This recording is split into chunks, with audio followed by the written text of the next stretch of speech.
Cognitive Filters and Cognitive Dissonance by AZLAN ADNAN, M.A. Sunday, 10th of May, 2026. Human beings do not experience reality directly. What we call reality is actually a filtered interpretation of reality. At every moment, the human brain is bombarded by an overwhelming flood of sensory information: sounds, colors, movement, language, facial expressions, memories, emotions, bodily sensations, social cues, and environmental signals. The nervous system cannot consciously process all of it simultaneously. If it tried, the mind would collapse under informational overload. To solve this problem, the brain uses cognitive filters. Cognitive filters are the mental mechanisms that determine which information is allowed into conscious awareness and which information is ignored, suppressed, distorted, or reinterpreted. They act as gatekeepers of perception. These filters are shaped by personal experience, emotional conditioning, cultural upbringing, education, trauma, ideology, memory, personality, and biological predisposition. In many ways, cognitive filters function as the operational machinery of the Umwelt. Jakob von Uexküll argued that every organism lives inside its own subjective universe, determined by the sensory systems available to it. Human beings operate similarly, but with an additional layer of psychological interpretation. We do not merely filter sensory information biologically, we also filter reality cognitively. This means two people can stand in the exact same room, hear the same words, witness the same event, and yet walk away with entirely different interpretations of what occurred. The event itself may be identical. The experienced reality is not. One person may interpret criticism as useful feedback. Another interprets the same criticism as humiliation or personal attack. One person sees uncertainty as danger. Another sees uncertainty as possibility. One individual notices opportunity everywhere. Another notices only threat and limitation. Their cognitive filters determine which aspects of reality become psychologically real to them. This idea connects directly to George Kelly's personal construct theory. Kelly argued that human beings interpret the world through internal systems of personal constructs, mental categories that organize experience into oppositional pairs, such as safe versus dangerous, trustworthy versus deceptive, competent versus incompetent, or success versus failure. Cognitive filters are built from these constructs. Once a construct becomes deeply embedded, the mind begins selectively filtering reality in ways that reinforce it. This process is often unconscious. The brain continuously searches for evidence that confirms existing constructs while minimizing or rejecting evidence that contradicts them. Psychologists refer to this tendency as confirmation bias. But confirmation bias itself is only one expression of a larger filtering system. Over time, these filters become self-reinforcing. A person who unconsciously believes people cannot be trusted will disproportionately notice betrayal, deception, and dishonesty while overlooking acts of loyalty or kindness. A person whose construct is "I am inadequate" will often reinterpret success as luck while treating criticism as proof of personal failure. The filter shapes perception. Perception shapes interpretation. Interpretation reinforces the original filter. Eventually, the construct becomes experienced as reality itself. This is where cognitive dissonance emerges. The concept of cognitive dissonance was introduced in 1957 by social psychologist Leon Festinger.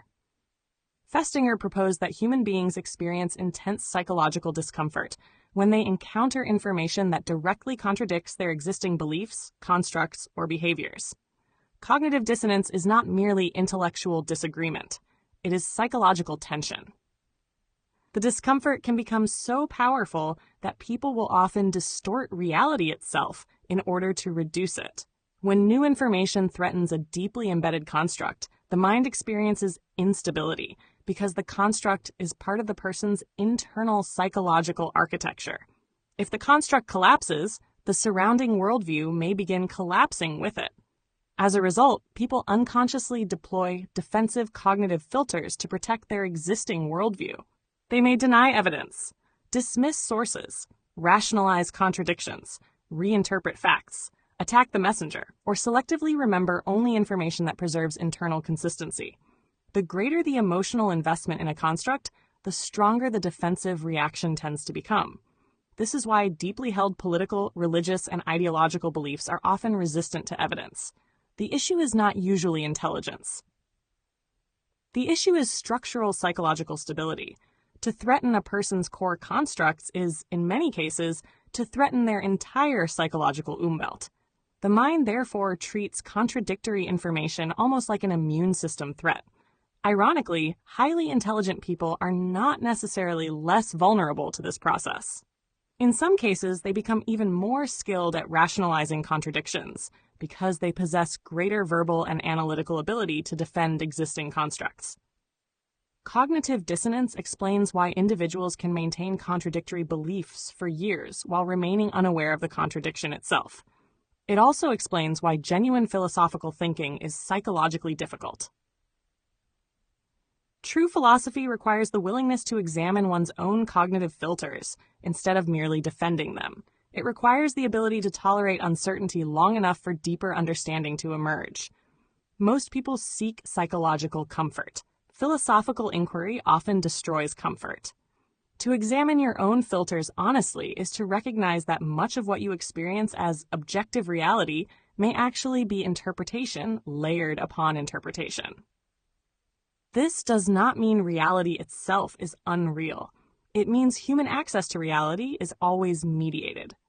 Every human being lives inside a psychologically filtered Umwelt, constructed from biology, memory, emotion, language, and personal constructs. And for most people, the most difficult thing in the world is not learning something new. It is seeing beyond the filters they mistake for reality itself. Cognitive filters do not operate in isolation. They are not passive lenses through which reality is simply seen, but dynamic selection systems that continuously maintain the integrity of a person's internal construct architecture. When new information enters the system, it is not evaluated neutrally. It is evaluated in relation to existing constructs, and more importantly, in relation to the stability of the entire Umwelt those constructs sustain. This is where cognitive dissonance becomes structurally significant rather than merely psychologically uncomfortable. Cognitive dissonance is not just a feeling of contradiction. It is a signal that the existing construct system is under pressure. It indicates that the cognitive filters are being forced to process information that does not cleanly map onto the current interpretive framework. At this point, something important happens. The system does not immediately decide what to believe. It enters a transitional state. This transitional state is not random. It is governed by implicit rules of acceptance and rejection that determine whether a new construct can be integrated, modified, or excluded. In other words, once cognitive dissonance is triggered, the mind does not simply choose between belief and disbelief. It begins a structured evaluation process. This is precisely where George Kelly's framework becomes essential. Kelly's insight was not only that humans interpret reality through constructs, but that the adoption of new constructs follows a predictable internal logic. Cognitive dissonance is the threshold condition that determines whether this logic is even activated. If dissonance is too extreme, the cognitive filters reject the incoming information outright. The construct system protects itself by exclusion. The Umwelt remains intact and no structural change occurs. However, if the dissonance is tolerable but unresolved, the system does not collapse. Instead, it destabilizes in a controlled way. Competing interpretations begin to alternate within awareness. The mind oscillates between incompatible constructs, attempting to determine which model better preserves coherence. This oscillatory phase is not a failure of reasoning. It is the operational space in which construct revision becomes possible. Seen from this perspective, cognitive dissonance is not an endpoint. It is a gateway condition. It marks the moment when cognitive filters can no longer maintain a single stable representation of reality, forcing the system into a temporary state of interpretive duality. In this state, the mind is effectively testing the boundaries of its own Umwelt. It is precisely here that Kelly's 3 conditions for construct acceptance become active as the stabilizing mechanism that resolves the dissonance. The system does not resolve contradiction randomly. It resolves it by evaluating whether a new construct can be structurally integrated without destabilizing the broader interpretive framework. Permeability determines whether the new construct can even enter the system without triggering immediate rejection. Range of convenience determines whether it can function across multiple contexts rather than remaining narrowly localized. Predictive efficiency determines whether it produces superior explanatory and anticipatory value compared to the existing construct. Cognitive dissonance, therefore, is not separate from construct theory. It is the experiential surface of construct evaluation in progress. What appears subjectively as confusion is, at a deeper structural level, the mind running comparative tests between competing interpretive frameworks under conditions of instability. Once this is understood, a critical conceptual transition becomes visible.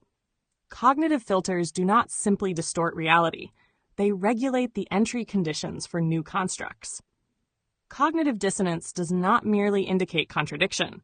It indicates that the system has reached the boundary of its current explanatory capacity. And when that boundary is reached, the question is no longer whether a belief is true or false in isolation. The question becomes whether it can survive the three conditions required for construct acceptance and successfully reorganize the structure of the Umwelt itself.